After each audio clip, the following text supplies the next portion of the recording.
It's the morning star drive 117.8. You soaring up with sky, now's the time, don't delay. I'm sitting in my ride and it's time to fly. So let's realign, just listen and fill your mind. Hey guys, how is it going? And welcome to the Morning Star Drive on 117.8.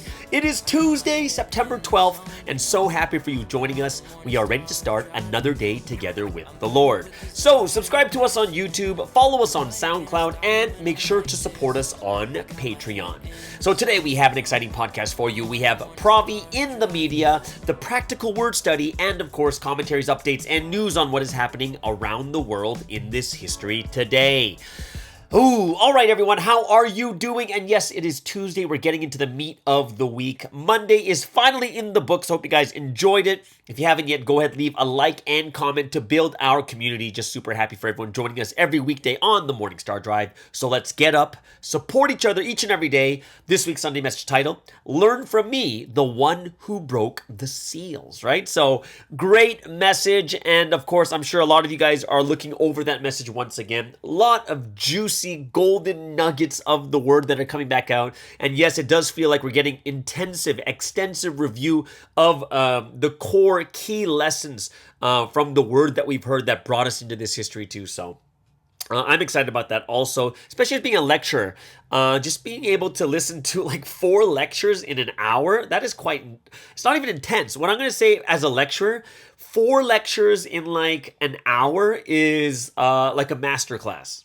That's like a master class, like, oh, you got me. Oh, these are great points. These are the points that I remember, and it reminds me of when I first learned the word too. And, that just kind of shows me that I haven't heard the word, like the 30 lessons in so long, that they're hitting me hard again, which I think is a good thing. So for me, my parents just got back from their vacation yesterday, on Sunday, and they were traveling all over the Europe, especially in the UK area, Scotland, Ireland, Wales, London. I'm not sure where else they went to because maybe I wasn't listening carefully, but I know they kept sending me pictures from all over there. And they just got back from their vacation. So it was interesting. They called me like the night before and said, "Hey, we're gonna arrive at around 4 p.m." Right? So we're gonna arrive around 4 p.m. So let's have a family dinner. And in my head, I'm like, 4 p.m. have a family dinner, and you're like, yeah, let's meet at like 6 p.m. And so me and my brother went to go eat some Korean barbecue with my parents, and it was interesting because the very first thing they did when they got back is they had a family dinner, which I find really, really cool, and something I'm not sure if we've had that very often. Well, we do. Well, I don't know. It just seems very, I was inspired. I was moved. I was actually moved. Like, you just got back from like 12 days of vacation. You got to be jet lagged and tired. But they're like, no, we want to meet with, we want to have dinner with the family. I'm like, oh. So for me, I was inspired. So when I was inspired, I'm like, yeah, I'll pay for the dinner, right? And then I'm like, it's just kind of like, I'm inspired. I'm going to pay for dinner. And when I pay for dinner, it's like $230. I was like, oh my gosh, is that normal for Korean barbecue? Like, those of you guys in Malaysia, if you want to know how much that is, that's like 800 ringgit for 4 people, which is crazy to be that expensive, right? So I was just like, whoa, when did the prices get so high? So I had a little bit of a sticker shock, like, oh my gosh, it's this expensive, right? And it was kind of crazy because like, during those 12 days my parents were gone, like, I was saving money and stuff, and, I was just like saving. I'd use my mom's credit card and I was just saving money. And all of that savings was crushed in one shot. So I'm just like, ugh. But you know what? The thing that was cool though is my parents were happy. Yeah, my parents were happy. They're like, oh, wow, you're buying dinner. I was like, of course, you just got back from vacation. You spent a lot of money. So yeah, I'll buy dinner, right? And even my brother was happy too. And, actually, I was preparing for this podcast because earlier this morning, so I left my house around 6:40 a.m. to go to a cafe because my brother needed a ride to the airport, so I had to pick him up at his house at 8:45 a.m. So what I did was I went to a cafe near his house, and prepared for this podcast. Right? Because I prepare for it, then I'll go drop them off. And I could prepare everything, but at least I got a lot of it prepared, right? Because I just don't want to be held up for time where I drop them off, come back to the airport, and I have so much work to get done for like the preparation for the podcast, stuff like that too. So I was able to find a nice cafe near my brother's house, and I was really happy about that. But super excited. I am super, I'm happy that I got all this done. But the one thing I'm super excited about is the more and more I think about it, the more excited I get to go to Korea. I'm very, very excited. The more and more I think about it, the more I feel like God is leading me to go to Korea this soon. And if I were to be, I'm going to be very honest with you in this point here. Like, I wasn't even thinking about buying a ticket. Like, it wasn't even on my mind. Like, I just knew to myself in the back of my mind, I was like, yeah, it's good for me to leave around end of October, beginning of November, somewhere along that time. But I didn't really make any plans. I made no plans, just kind of like, when you make a plan, but you're not really thinking about it. And most likely you'll super procrastinate and you'll wait till it's really, really late, whatever it is, right? But I had interesting, like the day after my birthday, or was it on my birthday? No, it was on my birthday. So this is definitely like God's birthday present to me. I had a few friends call me, like one from Taiwan, like one was calling me from Taiwan, and they're like saying, hey, so when you going to Korea? Like, and I was like, oh yeah, maybe end of October, beginning of November, but I'm not thinking about it. But then, while I'm on the conversation, they're both looking up tickets for me. Like, I never asked them to do this. It was just like, it was so weird. Like, in the beginning, I was like, whoa, like, in my head, I'm like, oh, look at like, oh, yeah, I think you're, in my head, I'm like, oh, they're crowding my space. This is my personal space. Buying tickets is expensive. It's crazy expensive to go to Korea right now. And, man, do I have to deal with these types of numbers? Oh, my gosh, expensive. But then, as they're looking more and more into it, I started getting a little bit excited, like, oh, and especially because a ton of people who went to Korea or are still in Korea have been contacting me like, hey, guess what? We are on fire. It's so crazy here. The energy, the wave of spirituality, standing up for this history. And I started thinking about all those people, what they said to me. And it was just, it felt like it was just God doing this for me. And then on top of it, they were able to, these two people just like supported me for like half my ticket, right? And I was like, what? This is so crazy. And it's expensive tickets too. So I was really, really moved. And I really felt that it was God saying to me, like, you better go there. Like, you better go there soon, right? So yeah, I will be heading there at the end of October. I got my ticket already. So, and I don't even know how long I'm going to stay there yet. Right? It's a one-way ticket. Just going to go there, see what's going to happen. And, who knows if I'll go to another area, other parts of Asia, go back to Malaysia, or maybe visit Singapore or something along that line, maybe Australia. I'm not even sure, but I don't even have a plan yet. I just know that I'm going to Korea. I don't know how long I'm going to stay there. But what I do know is that I will definitely meet with the internet ministry. And, you know the guy that comes up every Friday who's in charge of internet ministry? Myungman. Right? And he's like he's an older brother. I think he's like 2 or 3 years older than me. And he's also a male face star. So I've known him for a very long time and such. And, so I'm in contact with him. So I'm definitely going to have a meeting with him about internet ministry. And of course, there are a bunch of people in Korea that I really want to meet. I haven't talked to them in so long.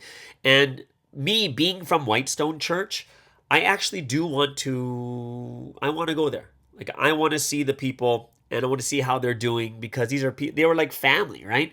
And there was such a huge break in because of what happened in March. It's just really unfortunate, but I want to see everyone. I want to see how they're doing and such. So, yeah. If there's one thing that I am kind of like not looking forward to, like, okay, this sounds bad, but I want you to know it's not like a bad thing. Like, I am a bit nervous about staying a long time in Wolmyeongdong, right? Because I am a very city person, like super city person. I can't stay in the countryside too long, just because it's not busy enough. It's too quiet. You know what I mean? It's too quiet. Like, it's so quiet, you can just hear bugs talking to each other, right? You can have a big, like, I don't know how bugs sound like, but you can just hear bugs talking to each other, right? Like, that's something that's not, it's not scary. It's just more of like, wow, that's it's just the busyness of the city I like. And maybe it's because there's a lot of background noise and the noises that I don't mind hearing, right? It just, I guess, yeah, I don't know. I'm more of a city person, so I don't know how long I could stay in the countryside. But, however, when I do look at my lifestyle right now after the pandemic, I am a bit more of a quiet and not being around a ton of people type person. Right, so I don't know how long I can last in Myeongdong, but I do also want to go to a place I can relax and chill. And plus, if I don't have a car, then I'm stuck. Like, this might sound really snobby and first world country, but I'm like, and most importantly, I need to have good cafes in my area. Which I don't think there is. But yeah, like, that's something that's important to me too. I just need a place to let my mind, and I'm talking about not just any cafe. I'm talking about good cafes. That's how much of a coffee snob I am, guys. Yeah. Like, have any of you guys been to the cafe in Myeongdong? Have you guys been there? Because I don't know how good the coffee is there. Because if it's, Myeongdong or not, if the coffee is not good, I'm not drinking the coffee there. Maybe I should be the one that starts the business in Myeongdong, having like a really, really nice cafe with a good espresso machine, like getting good beans from Seoul or somewhere that has their own roasting and stuff like that. But for me, it's like, I'm a coffee snob. I need to have good coffee there. If it's bad coffee, if it's like the mixed coffee or like from a machine, like you press one button and the coffee comes out, I can't survive. Well, I can survive. Yeah, I'm just making I'm making myself sound worse and worse just because of coffee. Forgive me! God forgive me for talking bad about Myeongdong coffee. Yeah, so yeah, let's I don't know. If you guys have been to the cafe in Myeongdong, please tell me if it's good coffee or not. And be honest with me too. Like, don't be thinking like, oh, can I talk bad about Myeongdong? You're not talking bad about Myeongdong. You're talking bad about the coffee inside Myeongdong. It's completely different. Completely. So I just want, that's just something that was I was thinking about on my mind. But either way. But you know what? Actually, if there's one thing that I've been thinking about, it's what I kind of talked about this yesterday is, Pastor Bumsok going over there to Malaysia, right? And that one statement he made is you need to learn to be content now. Not thinking about, becoming rich in the future. You need to be content right now, right? Don't look forward. Don't just think about, in the future it'll be better. You got to be content with yourself right now. And, learning to be content and happy no matter what your situation is actually really a powerful thing. Because if you can be content in any situation, that means no one or nothing can break you down. Like, that's powerful. You are fine when things are bad. You are fine when things are terrible. You are fine when things have reached like rock bottom and you have absolutely nothing, right? It's kind of like one of those old sayings that true happiness is so powerful when you can be happy even when you have absolutely nothing or everything was taken away from you, right? Kind of like a Job situation. And it reminded me of this story about Apostle Paul. Now, Apostle Paul, we all know the story. And there's one time where Paul was arrested and he was being transferred as a prisoner from Rome to transported to Rome to appear before Caesar, right? And this is Paul going through profound suffering, but even then being content, even then staying faithful. And it was Luke. Luke was with Paul at this time. And he writes all the details of the hardships that Paul suffered during that time, like during his life. But especially during this time when they were on a boat being transported to Rome, there was a time where there was this crazy storm that the boat that Paul was on was going through, and the hardships suffered were so strong that even the crew of the boat were throwing the ship's cargo over. They're throwing the tackle overboard, and everyone was so worried that they didn't eat for 2 weeks. And eventually, the ship ran aground on a reef, right? And everyone swam for shore. And what's even crazier is there was a Roman centurion in charge of that boat, and he even persuaded the soldiers not to kill Paul or the other prisoners to prevent their escape. And so Paul's going through all this where they're thinking about killing him. A Roman centurion is the one that's convincing the other soldiers not to kill Paul. And if that wasn't bad enough, once Paul reached shore, he was bitten by a poisonous snake.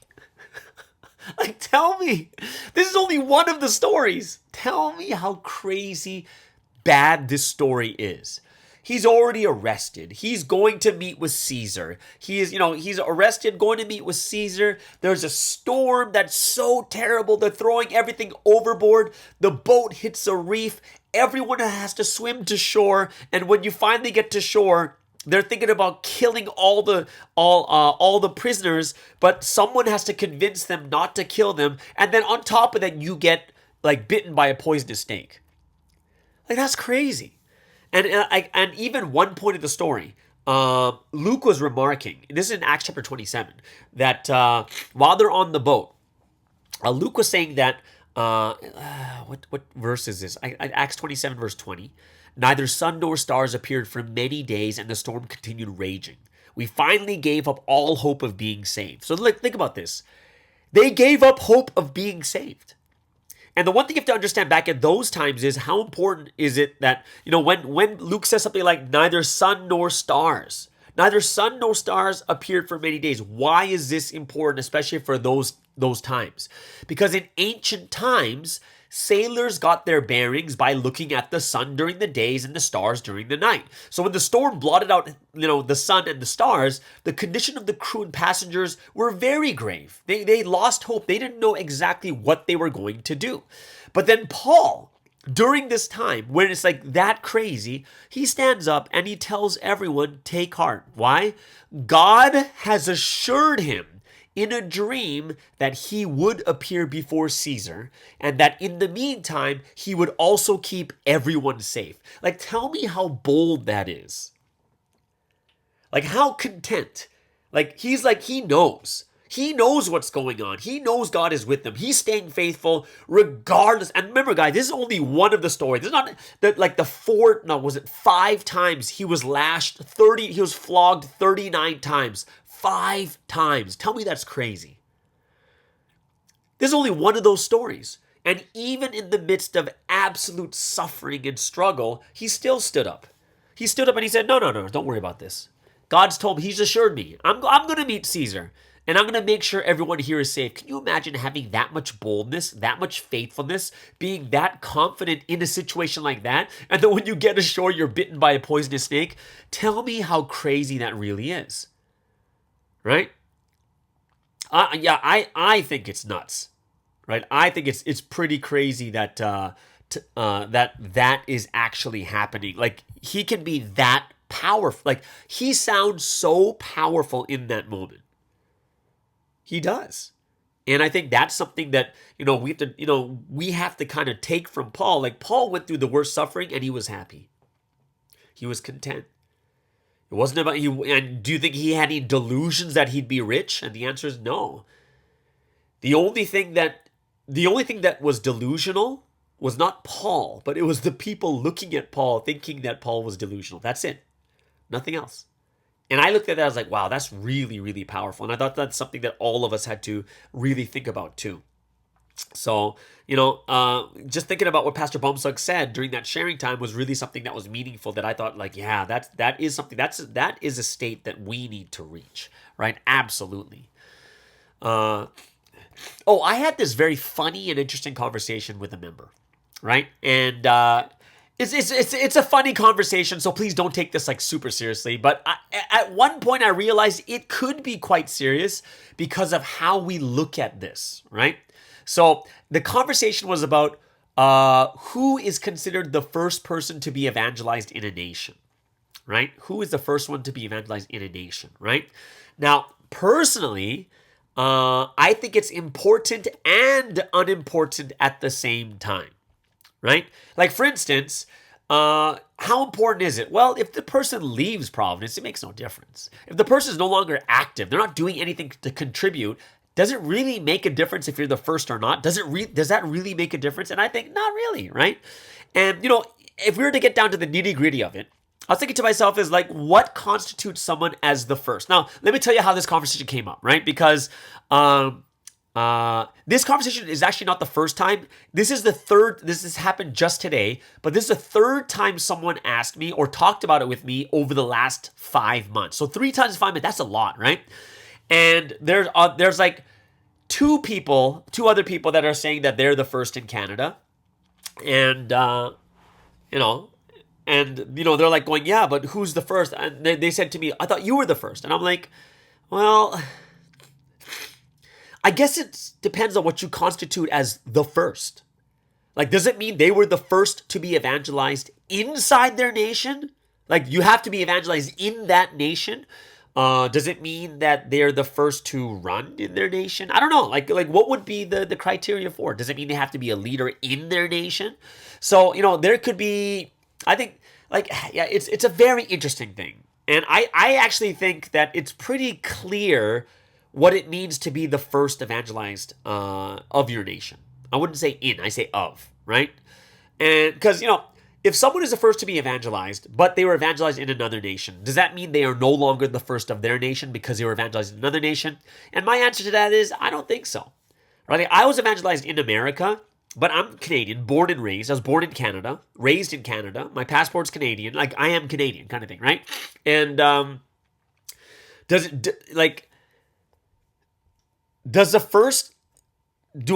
it matter where you're evangelized? And I would say no.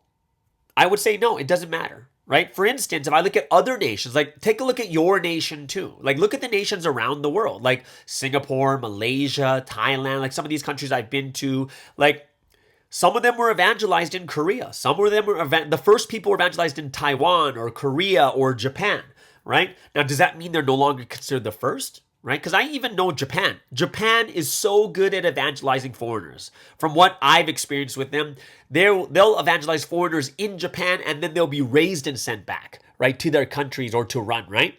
And Sansipa said the same thing.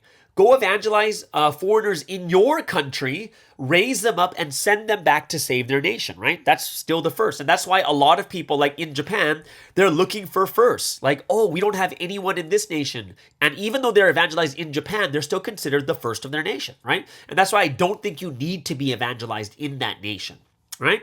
Especially because many are evangelized outside. And people are evangelized outside of their country because there is no one inside their country to evangelize them. When I was evangelized in 1998, there was no one in Canada. There's not a single missionary in my country at all, zero, right? And if I were to wait, then what would I have to do? I'd have to wait until Providence was fully established, and it would take a long time. You know what I mean? Where God would send someone out. And I moved to LA and I went to a city where Providence was bigger, right? There's over 100, 150 people, whatever it was. No, maybe 100 people, right? And I was evangelized there and I eventually went back to my nation, right? Like the first to be evangelized in their nation, I think is significant.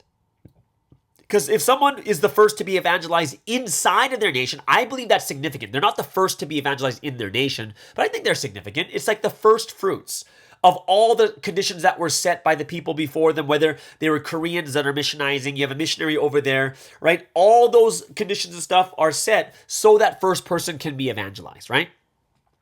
So, for me, it's like, yeah, I think it's significant. They're not the first person in the nation. It's just they're the first to be evangelized in their nation, right? So, and does the person need to be running in their nation? And that's something I think would be a little bit bigger of a topic. Right? Like, so let's just say for myself, I am the first Canadian to be evangelized. I am. But, and the first, I ran for about 4.5 years in Los Angeles. And then I was sent back to Canada and helped the church run there. And I was like, in charge of the English ministry. I did all the preaching and stuff like that too, right? and most of the lecturing and stuff.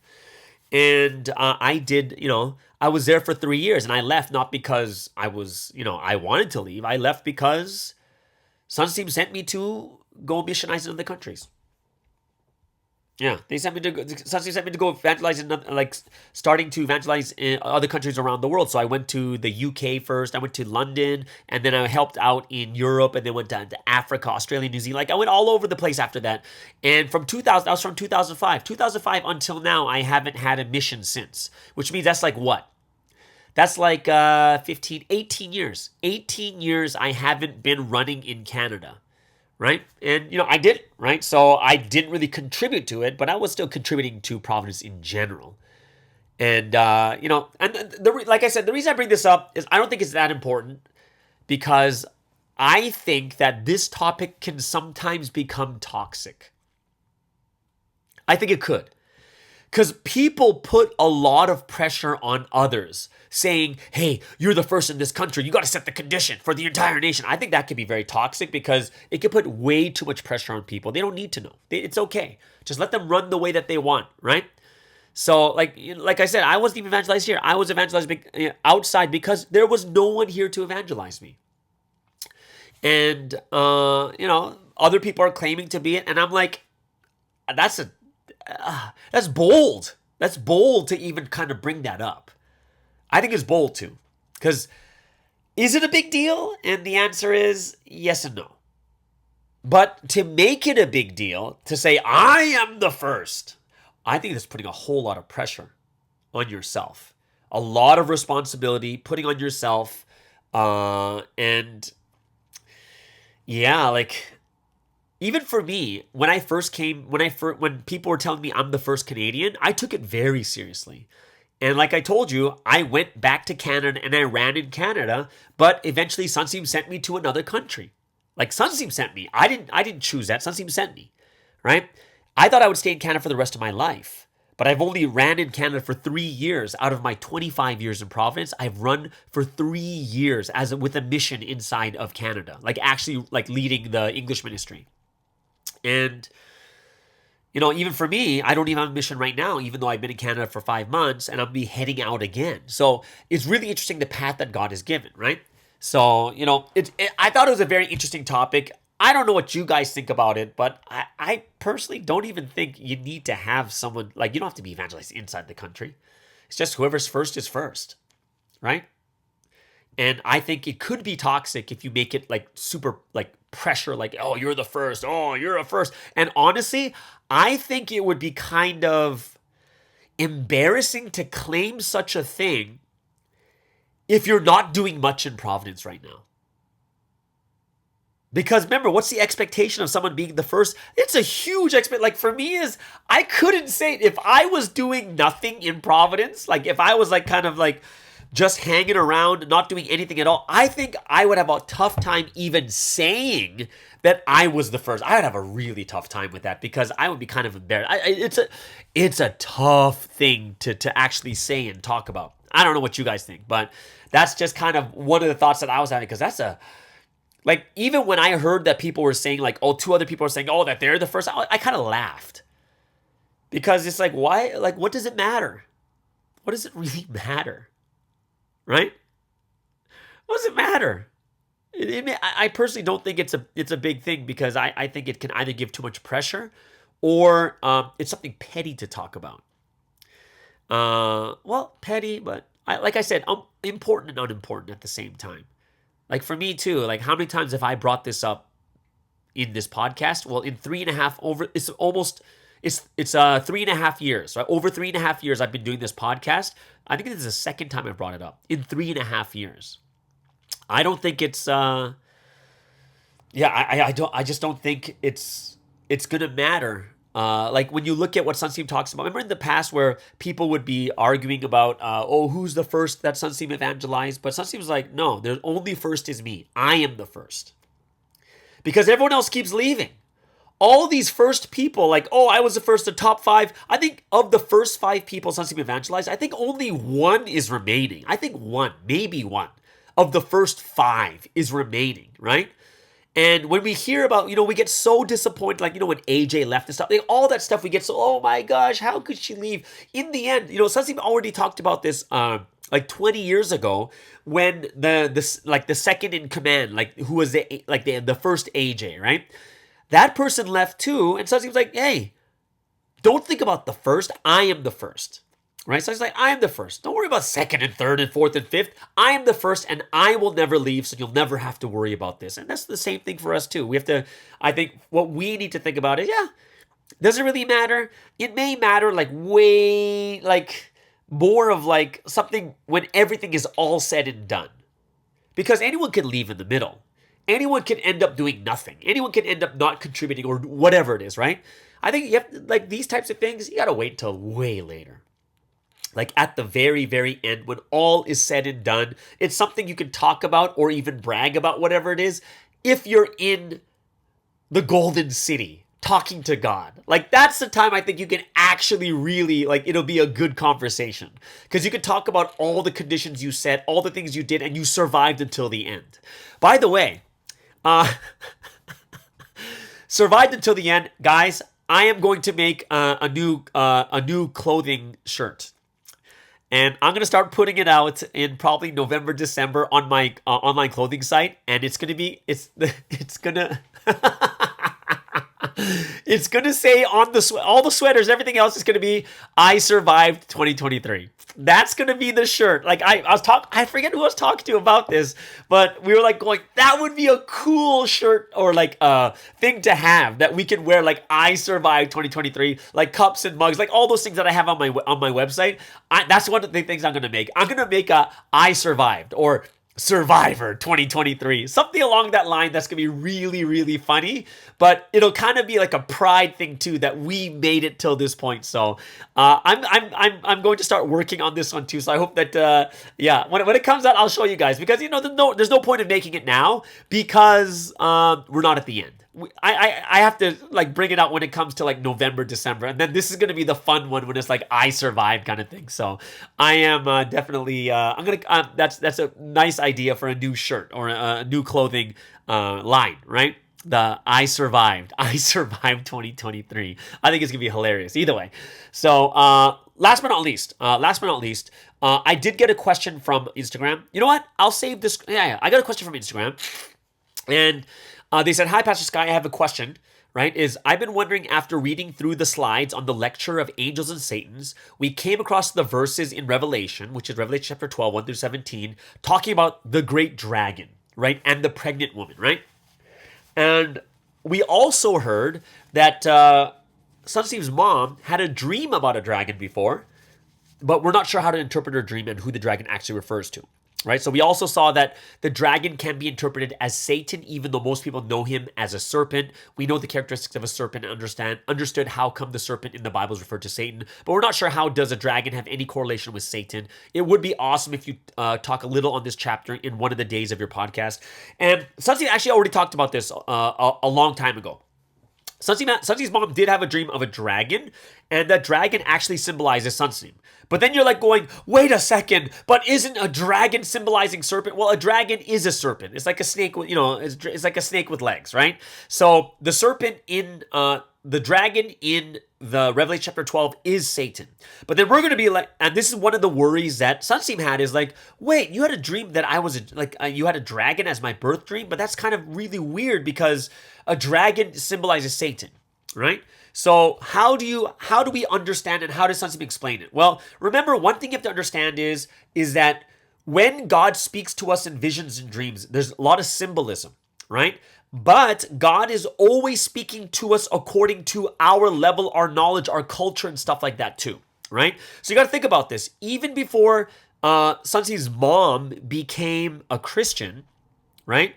She wasn't a Christian at all. She was just like a regular country folk. She probably worshipped idols or like shamanism or something along that. She wasn't a Christian at that time. She had Sunseem, right? So what do we know about this is you have to understand the culture of Korea, culture of Asia. So when you think about like, say, 1988, my cousin was born, it's the year of the dragon.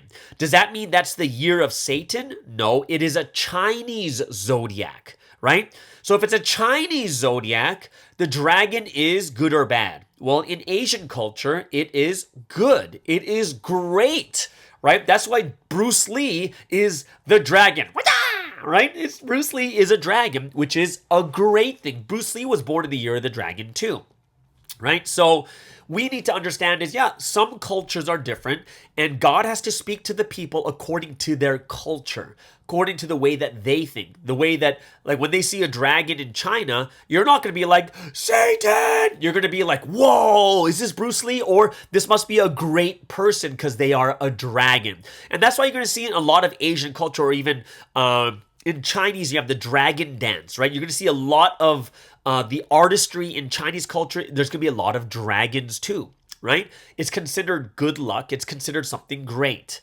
So that's why when you can't look at it in the sense of like, wait, the Bible says this. What does that mean about sunset? No, it goes according to culture, right? So remember, she had that dream even way before she even became Christian, even before she even understood what the Bible was saying, right? In Asian culture, a dragon is a great thing. Good luck, good fortune, a great person kind of thing, right? So that's why when you look at Sunseem's dream, you have to understand it from their culture, that cultural aspect, and not from the biblical aspect, because this is even way, Sunseem didn't even become a Christian till when? Till he was like 13, 14 years old, or 12, no, was it 12 or 13 years old, right? What that means, like, not until like 1957. Sunseem was born in 1945, which means she had the dream at that time too. So, Sunseem was explaining to us, like, you got to understand the culture at that time. And remember, God speaks to people according to their thinking, according to their level. For instance, one more example I give to you. When Sunseem had a dream, when he met Jesus for the first time, he never saw Jesus because he didn't know who Jesus is. And he didn't know what Jesus looked like. So since he doesn't know who Jesus looked like, what happened in his dream is Jesus appeared as his elementary school teacher, because that was someone who's considered great to Sunseem at that time. So Jesus would appear to him as someone who's great in Sunseem's eyes, right? So that's why, just remember that God is speaking to us at our level, at our understanding, and at our cultural level too. So that's why the dream of Sunseem being a dragon is a great person. The dragon in the Bible is Satan himself, okay? So that would be a very, very simplified answer. Sunseem did talk about that a while back too. All right, hope that answers your question, all right? So let's then move into the first break of the day.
right, so let's get into today's word study. And every Tuesday we have the practical word study. A lot of people look forward to this one.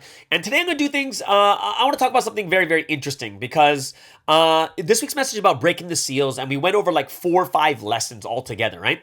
And, one thing that I find is that sometimes we get so used to listening to the word that we forget how powerful it really is, how potent, right, the word is, how much it destroys ignorance. It destroys our bad thinking, our perceptions and such, right? And kind of like, we only have 2 choices. We either take ourselves back to when we first realized, or we need to study about the former faith of what they actually think is going to happen at the time of the Lord's second coming.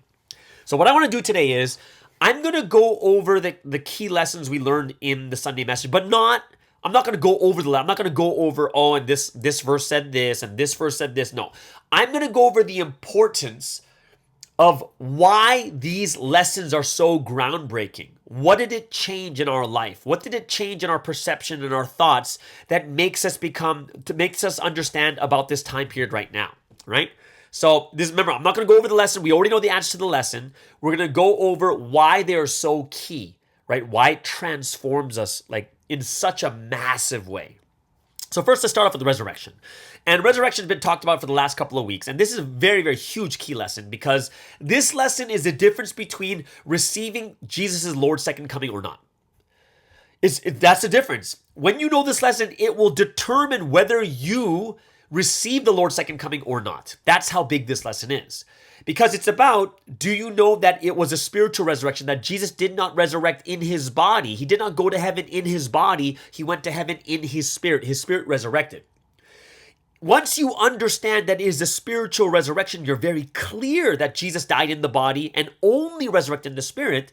It means that our expectations of the second coming are no longer about an actual body coming back, but his spirit. And we all know spirits are unseen, and the spirit needs a body to work through, right? So this becomes one of the key cogs in our understanding of the Lord's second coming. Of course, it's not the full. Why? Because these are just pieces to a puzzle. And when we get all these key lessons together and all the pieces together, it spells out this time period, right? So that's the importance of resurrection. The second one we're talking about is last days. Last days is such a huge topic because the former faith and the world is expecting some end of time, end of the world, massive destruction. Everything is laid bare kind of thing. It is the end times, the end, the end of days. And what we learn in the last days is that last days is not talking about the end of everything because a God is eternal. It is the ending of one point, the beginning of another. And why that is so huge is because our expectations stop from, oh, it's all going to end. We're done. It's just this one-shot thing. We all die and then we all go to heaven. And instead of that, it turns into the wait. Nothing physically happens after the judgment. Right? After the end times, doesn't mean that everything burns and we're done. If we understand the true nature of the end times, what does it mean? It means life continues. You're not getting into that mindset of sell everything that you have. Sell everything because we're not going to keep any of this anyways. And the answer is, it's true. We're not going to keep all the things that we have on this earth anyways. That is true. We're not going to keep everything because eventually we all die. Life goes on. However, nothing changes in the physical world at the end times. It is the end of the Old Testament, beginning of the New. End of the New Testament, beginning of the complete. Right? And we look at the last days. The last days was supposed to happen at the time of Jesus too, the first coming, but life continues on. The Old Testament ends and the New Testament begins. There is no need to wait or be in fear of the end of humanity and the destruction of the earth, right? So that teaches our perception to not think about, it changes our perception not to think about an end, but life will continue, right? That's why, if we understand and we keep the last days lecture in our heads really deeply and tightly, we're never going to think to ourselves, oh, when is this tribulation going to end? When do we stop going to pre-dawn? Oh, it's so hard. No, life continues on. Life is forever. And even after we die, it continues, right? And that really changes our perception of how we have to think for the future. All the things we do now, delayed gratification, we have to set conditions so we can do better in the future, ultimately, which is going to heaven, right? Which then leads to the lesson of judgment of fire. Judgment of fire is so powerful because it completely destroys your thoughts of your expectation of Jesus supposed to come. Judgment of fire is like, oh my goodness, fireballs from his eyes, laser beams from his butt, and everything is destroyed. We're all going to die in fire. And Jesus comes as this like judging savior that's going to start killing everyone. But when we realize that the judgment is a judgment of the word, one of the biggest changes in our hearts is now we are no longer thinking that Jesus will come and destroy everyone with fire, but now instead we realize that the word is fire, which means now we're waiting for someone to preach the word. Not someone to kill everyone and destroy people by fire, but someone to preach the words of fire that changes our hearts, that helps us to realize a new history. And that is one of the key lessons at the very beginning. When you listen to it, like, whoa, this is so deep, right? The fourth lesson we'll look at is the rapture. Why is the rapture so big? And rapture is something that happens at the end. At the end times, a rapture will happen, right? And the people will be caught up to meet the Lord together in the air, right? But when we learn about rapture, of course, rapture is the last resurrection. But we find out, just like the message told us, it's about doing it in the air, right? Of course, there's nothing to do in the air. If the world is destroyed, what's the point? But we looked at those Bible verses in the Sunday message. The air is the earth, which means that the kingdom of God is happening on the earth. That's how huge it is. The kingdom of God is happening on the earth. What is rapturing? Only our spirits, but our bodies remain on the earth, and our bodies here have to create the heaven on earth here. Creating heaven on earth. Right? It's all happening here, which means that it changes our perception from looking for us to fly into the sky.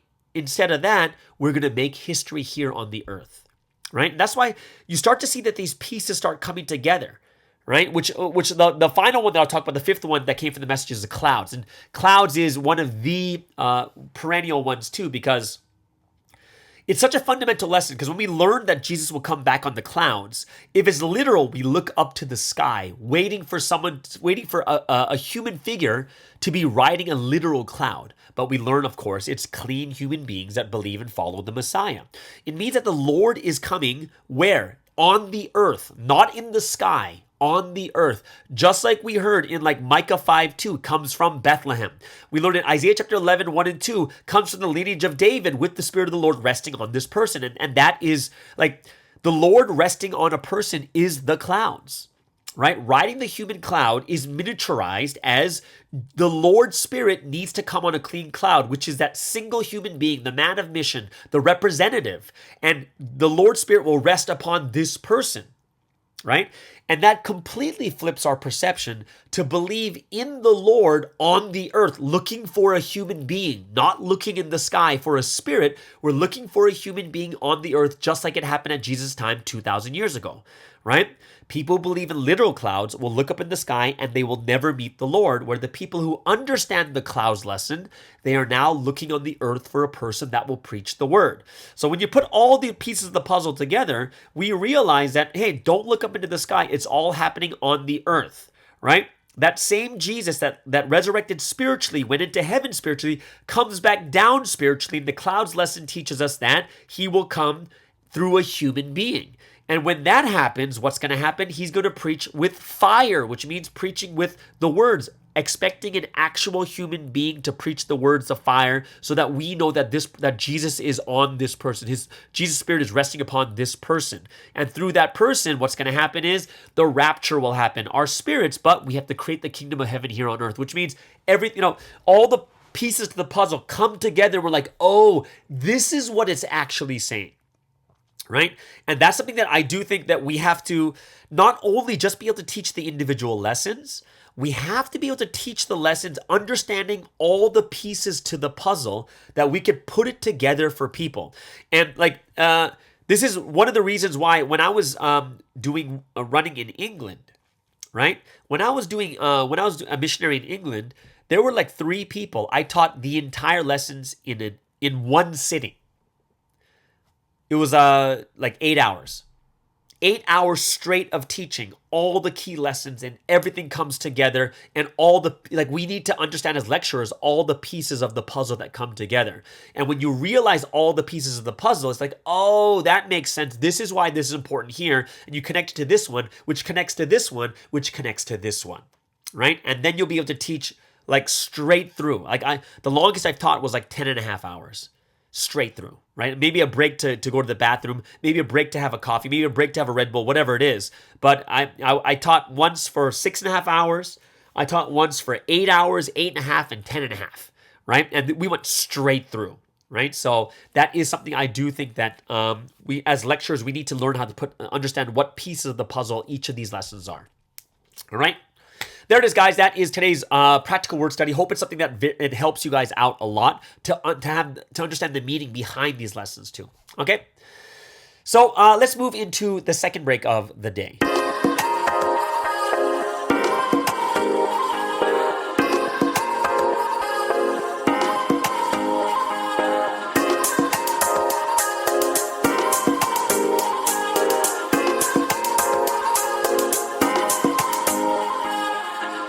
Take you where you wanna go.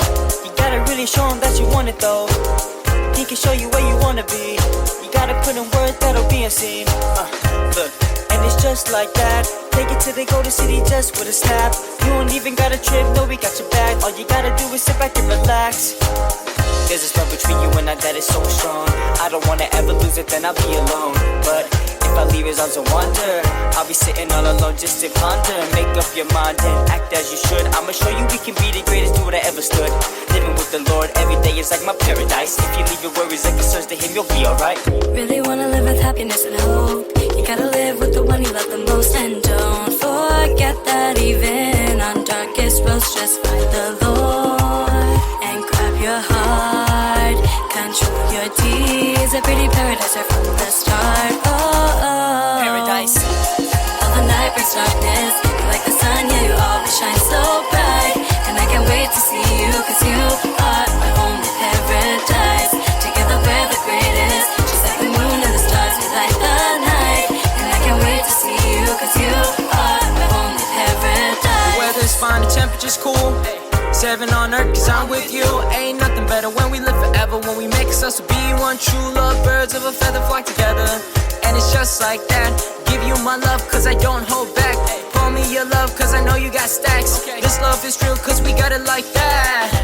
Sandy walks on the beach, summertime. Feel the heat, that's a love paradise. Holding hands, cool breeze, cloud 9. Make heaven together with you and I. Sandy walks on the beach, summertime. Feel the heat, that's a love paradise. Holding hands, cool breeze, cloud 9.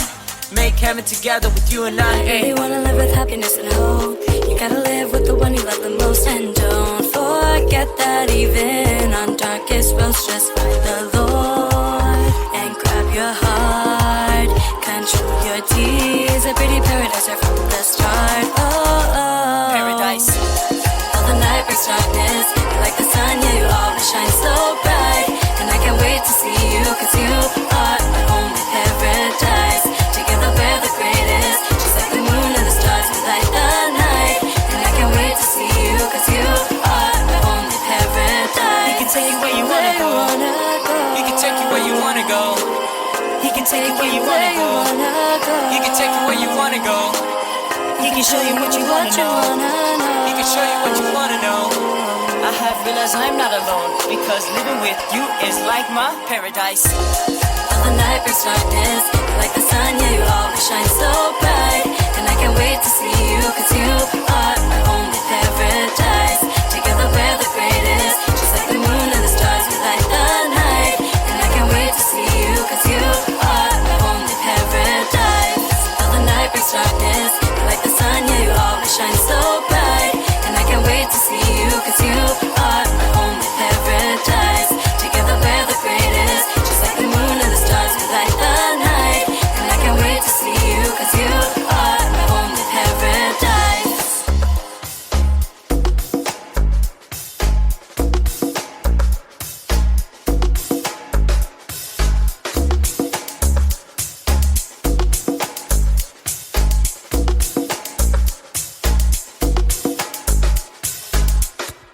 Okay, so let's get into our final section today, which is Provi in the media. And there's not a lot of new things going on. The only thing I can report is last week, I believe it's on the 5th of September, which is a Tuesday, there was another trial for the 6 people who are charged of aiding and abetting. And like I said before, the aiding and abetting is a very difficult trial for us to really think about because the first trial isn't even finished, so they're assuming that Sunsteam's already guilty, which is kind of really weird that they're having this trial at the same time without even seeing whether it's actually going to go through or not, unless they know something we don't, right? So they did have their trial on the 5th of September, which is the 12th Criminal Division of the Daejeon District Court, and the 6 female executives of CGM, including AJ. And at this point, they asked the Australian alleged victim to testify at the trial, right? And they were called as a witness and interrogated. And on this day, the court plans to, on that day, the court was planning to examine witnesses for a total of 3 people. There was the Australian national and 1 other overseas person. And the interrogation of witnesses was conducted in private, right? And the other 6 executives had to leave during that private interrogation, I guess, or questioning. And the prosecution had previously applied Maple from Hong Kong as a witness, along with the Australian national. But both it was Maple and the Australian national that were the ones that reported Sunsteam's crime to broadcasters in the media, right? Even before the trial itself. And they went on to Netflix and stuff like that too. And, obviously we know both of them were witnesses at Sunsteam's trial also. They completed their testimony over there. But the purpose of this testimony is additional verification of the circumstances in which AJ and the 5 others participated in aiding and abetting, right? So the court accepted the prosecution's request, and it was all closed-door witness examinations, and that's been happening since last July. And 6 female executives, they've been on trial. I think they've had like four trials already, or 4 times that they've met 4 times already, and they are being charged for aiding and abetting or actively participating in crimes, right? And selecting victims among the religious stars of CGM and stuff like that too. And there was one person we know that was Kyla. All 5 of them denied the charges completely. They were saying that they were not people in power. And only one person, which was Kyla, which is a former director of international, like the IMD, admitted to all of the charges and confessed. So we don't really have that much going on. It's just that trial went on the 5th. So since it was all done behind closed doors, we don't actually have, there's nothing to report about it. We just know that it actually happened, and the witness on the stand was the Australian national. That was alleged victim who is on trial, who was one of the people that went against Sunsteam in the trial that's ongoing right now. And also someone else, but didn't say who it was. But it was someone else who was in international overseas alleged victim also. So that is something that we don't understand. We don't have full information on that. So it's hard for me to tell you anything new because all we know is that that trial is still going on and they just had it on the 5th. Right? So all we can do is continue to pray. Like if there's anything, someone else was reporting to me of all the things happening in the world. And we know these things are happening. Those of you guys haven't heard, in Morocco, they just had this huge earthquake. And already 2,681 people are known to have died, right? And this is the deadliest the country's ever been through in 60 years. So remember, we learned about the judgment of the flood and the judgment of conscience. It has to be something that is extreme beyond what is normal, right? So we see here and they're still searching for more people, right? So it was a 6.8 magnitude tremor. And it hit the high Atlas Mountains south of Marrakesh and destroyed many rural and remote villages. And some of the villages had their populations cut in half. But like we said, over 2,600 people, almost 2,700 people have died, and they're still looking for more people. And they're still trying to get a lot more help too, because of people are even like trying to dig people out by hand, like grabbing the rocks and pushing them aside. So that is something that we do need to pray for. But we see this is happening, and we need to really pray that everything happens properly, right? Also, something else happened in Libya. Libya declares emergency as Storm Daniel kills already 200 people. So at least 200 people have died after a powerful storm caused flooding in Libya, right? And the leader of the government in East Libya, which is not recognized internationally, said that the deaths exceeded 2,000 already. So let's see what happens here. But a lot of prayer is needed. But most importantly, guys, this prayer condition, the 70-day prayer condition we're doing, is so big. Let's just hope that things work out so that God will relent and the rest of the world will not have to go through all these things that are happening right now. Okay? So that it's a short one for Provi in the media. There's not a lot to report on. Nothing new has come out except for that trial. But even then, like I said, the witnesses were all they were investigated behind closed doors. So even the media doesn't have any idea what actually happened during that time too. Okay? So there it is, guys. That is the end of today's Provi in the Media and the entire podcast. Hope you guys really enjoyed it. Hope all of you guys have an amazing and awesome Tuesday. And we'll see you guys again tomorrow on the Morning Star Drive on 117.8. It's the Morning Star Drive 117.8. You soaring up with sky, now's the time, don't delay. I'm sitting in my ride and it's time to fly. So let's realign, just listen and fill your mind. I'm burning with desire and the passion.